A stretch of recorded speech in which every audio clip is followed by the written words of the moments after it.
Welcome students. Last கிளாஸில் நம்ம first கிளாஸில் பார்த்தோம் வாய்ஸ்னா என்ன, அதனோட 2 டைப்ஸு, அதனோட ரூல்ஸ் பார்த்தோம்.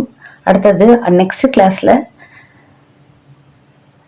செகண்ட் கிளாஸில் ப்ரெசன்ட் டென்ஸில் how to change from active voice to passive voice அப்படிங்கிறத பார்த்தோம்.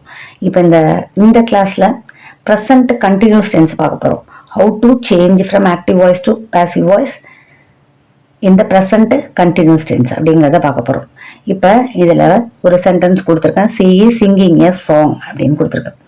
இப்போ C is singing A song அப்படின்னா இதில் ஃபர்ஸ்ட் சப்ஜெக்ட் எதுன்னு கண்டுபிடிக்கணும். சப்ஜெக்ட் எப்படி கண்டுபிடிக்கணும்னா ஒரு செயலை யார் செய்கிறாங்களோ அவங்க தான் சப்ஜெக்ட். இப்போ ஷீ அவள் அப்படிங்கிறது இந்த இடத்துல சப்ஜெக்ட்.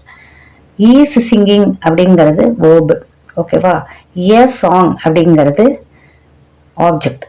இப்போ உங்களுக்கு சப்ஜெக்ட் வேர்பு ஆப்ஜெக்ட் எப்படி கண்டுபிடிக்கணும்னு நான் 2 கிளாஸில் சொல்லி கொடுத்துருக்கேன். அதனால் உங்களுக்கு அது தெரிஞ்சிருக்கும். இப்போ இந்த ப்ரெசன்ட் கண்டினியூஸ் டென்ஸ்னா எப்படி கண்டுபிடிக்கிறது ஃபர்ஸ்ட் அது நம்ம தெரிஞ்சுக்கணும். இப்போ இந்த சென்டென்ஸ் ப்ரெசன்ட் கண்டினியூஸ் டென்ஸில் தான் இருக்குது அப்படிங்கிறத எப்படி நம்ம தெரிஞ்சுக்கணும் அப்படின்னு பார்க்கணும். அப்போ இதுக்கு என்ன செய்யணும்? இப்போ இது எப்படி வரும்னா இதுக்கு ஐ அப்படின்றதுக்கு am plus verb plus ING form வரும். அடுத்தது வி யூ தேக்கு are plus verb plus ING form வரும். ஹி ஷி இட்டு நேம் இதுக்கு is plus verb plus ING form வரும். இது எதுக்கு நான் எழுதி கொடுத்துருக்கேன்னா ஐக்கு am plus verb plus ING, we you they are plus verb plus ING, he she it நேமுக்கு is plus verb plus ING. இது how to find out present continuous tense of the sentence. Present continuous டென்ஸில் ஒரு sentence இருக்கா அப்படிங்கிறத identify பண்ணுறதுக்கு தான் இந்த இதை நீங்கள் என்ன செஞ்சுக்கணும்னா மனப்பாடம் பண்ணிக்கணும். அப்போ தான் நம்மளால என்ன செய்ய முடியும்னா இது என்ன டென்ஸில் இருக்குது இந்த சென்டென்ஸ் அப்படிங்கிறத நம்மளால ஃபைண்ட் அவுட் பண்ண முடியும், கண்டுபிடிக்க முடியும். ஓகேவா? இப்போ ஆக்டிவ் வாய்ஸில் என்ன இருக்கணும்னா ஏற்கனவே சொல்லியிருக்கேன், சப்ஜெக்ட் இருக்கணும், வேர்ப் இருக்கணும், ஆப்ஜெக்ட் இருக்கணும். இப்போ பாசிவ் வாய்ஸில் object should be change to subject. அப்போ ஆப்ஜெக்ட் இருக்கும் பிளஸ் ஆம் அல்லது ஈஸ் பிளஸ் ஆர், ஆம் அல்லது ஈஸ் அல்லது are plus being plus V3 verb plus by plus subject. இதுதான் ரூலு பாசிவ் வாய்ஸ்க்கு. இப்போ இதில் ஏ சாங், அதாவது ஏ சாங்கிறது ஆப்ஜெக்ட். இப்போ she is a subject, is singing ஏங்கிறது வேர்பு, ஏ சாங்குங்கிறது ஆப்ஜெக்ட். இப்போ இந்த ஏ சாங் அப்படிங்கிறது object should be change to சப்ஜெக்டாக மாறிடும். அப்போ ஏ சாங். அடுத்தது ஏ சாங்கிறது சிங்குலர் ஃபார்ம், அதனால நம்ம என்ன யூஸ் பண்ணுறோம்னா ஈஸ் யூஸ் பண்ணுறோம். இந்த பீயிங் ஏன் யூஸ் பண்ணுறோம்னா இது ஐஎன்ஜி ஃபார்ம், சிங்கிங் வருது இல்லையா, இந்த ஐஎன்ஜி ஃபார்முக்கு பதில் நம்ம என்ன யூஸ் பண்ணுறோம்னா பீயிங் யூஸ் பண்ணுறோம். இந்த பீயிங் சங், இந்த சிங்கோட V3 verb என்னன்னா சங் பை ஹேர் அப்படின்னு மாற்றோம். இப்போ a song is being sung by her. இதுதான் ஒரு ப்ரெசன்ட் கண்டினியூஸ் டென்ஸில் ஆக்டிவ் வாய்ஸ்லேருந்து பாசிவ் வாய்ஸாக மாற்றுறது. ஓகேவா? Next they are playing cricket அப்படின்றது. they are playing cricketல தேங்கிறது சப்ஜெக்ட், ஆர் பிளேயிங்கிறது வேர்பு, கிரிக்கெட் அப்படிங்கிறது ஆப்ஜெக்ட். இப்போ இதில் பாருங்க கிரிக்கெட் தான் ஆப்ஜெக்ட், கிரிக்கெட் எடுத்தாச்சு. கிரிக்கெட்டுங்கிறது சிங்குலர், அதனால ஈஸ். அடுத்தது ரூல் படி பீயிங்.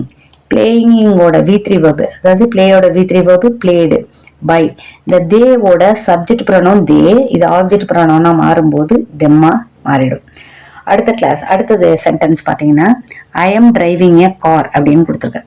ஐ எம் டிரைவிங் ஏ கார்ல ஐங்கிறது இந்த இடத்துல சப்ஜெக்ட், ஆம் டிரைவிங் இப்போ பாருங்க am plus drive plus ING form. அப்போ ஆம் டிரைவிங் வந்திருக்கு. அப்போ இது ப்ரெசன்ட் கண்டினியூஸ் டென்ஸ். இந்த சென்டென்ஸ்ல பாருங்க are plus verb plus ING form வந்திருக்கு இந்த சென்டென்ஸ்ல. அப்போ இது ப்ரெசன்ட் கண்டினியூஸ் டென்ஸ். இப்படிதான் ஃபைண்ட் அவுட் பண்ணணும். ஓகேவா? இப்போ இந்த இடத்துல I am driving a car அப்படின்னு வரும்போது இந்த எ கார் அப்படிங்கிறது ஆப்ஜெக்ட், எ கார் போட்டாச்சு. அடுத்தது எ கார்ங்கிறது சிங்குலர் ஃபார்ம், அதனால ஈஸ் போட்டாச்சு. பீயிங் டிரைவோட V3 verb driven by subject pronoun ஐங்கிறது மீயா மாறிடும். அடுத்தது is he driving the car. இது எஸ்ஆர்னோ டைப்ல வந்திருக்கு ப்ரெசன்ட் கண்டினியூஸ் டென்ஸ்ல. இதை எப்படி நம்ம மாத்துறது? இப்போ எஸ்ஆர்னோ டைப் ஆக்டிவ் வாய்ஸ்ல பாத்தீங்கன்னா ஃபர்ஸ்ட் என்ன இருக்கு? ஆக்சிலரி வேர்ப் இருக்கு, அடுத்தது சப்ஜெக்ட் இருக்கு, அடுத்தது மெயின் வேர்ப் இருக்கு, அடுத்தது ஆப்ஜெக்ட் இருக்கு. இப்போ இதை பாசிவ் வாய்ஸ்ல மாத்தும் போது ஆப்ஜெக்ட் வந்து முன்னாடி வந்துருதா? தி கார். ஓகேவா? தி கார்னு இருக்கு. தி காருங்கிறது சிங்குலர் ஃபார்ம். அப்ப அதுக்கு என்ன யூஸ் பண்ணுவோம்? ஈஸ் யூஸ் பண்ணுவோம். ஈஸ் போட்டாச்சு. அடுத்தது இது ரூல் படி பீயிங் போட்டுருவோம். டிரைவோட V3 verb டிரைவன். பை இந்த ஹி என்னவா மாறிடுது? ஹிம்மா மாறிடுது. கொஸ்டின் மார்க் போடணும். இந்த ஆக்டிவ் வாய்ஸ் டு பாசிவ் வாய்ஸ்ல மாற்றும் போது ஆக்டிவ் வாய்ஸ்லக்கும் கொஸ்டின் மார்க் உண்டு, பாசிவ் வாய்ஸ்க்கும் கொஸ்டின் மார்க் உண்டு. இப்போ இதுல பாருங்க, ஆக்டிவ் வாய்ஸ்ல auxiliary verb, subject, main verb, object, question mark இருக்கும். இங்க பாசிவ் வாய்ஸ்ல பாருங்க, ஆக்சிலரி வேர்ப் வரும், ஆப்ஜெக்ட் முன்னாடி வந்துடும் சப்ஜெக்டாக, அடுத்தது பீயிங், அடுத்தது V3 verb, அடுத்தது பை, அடுத்தது பிளஸ் சப்ஜெக்ட். இதுதான் பாசிவ் வாய்ஸ்ல வர்றது. ஓகேவா? இது வந்து புரிஞ்சிருக்கும்னு நினைக்கிறேன் உங்களுக்கு.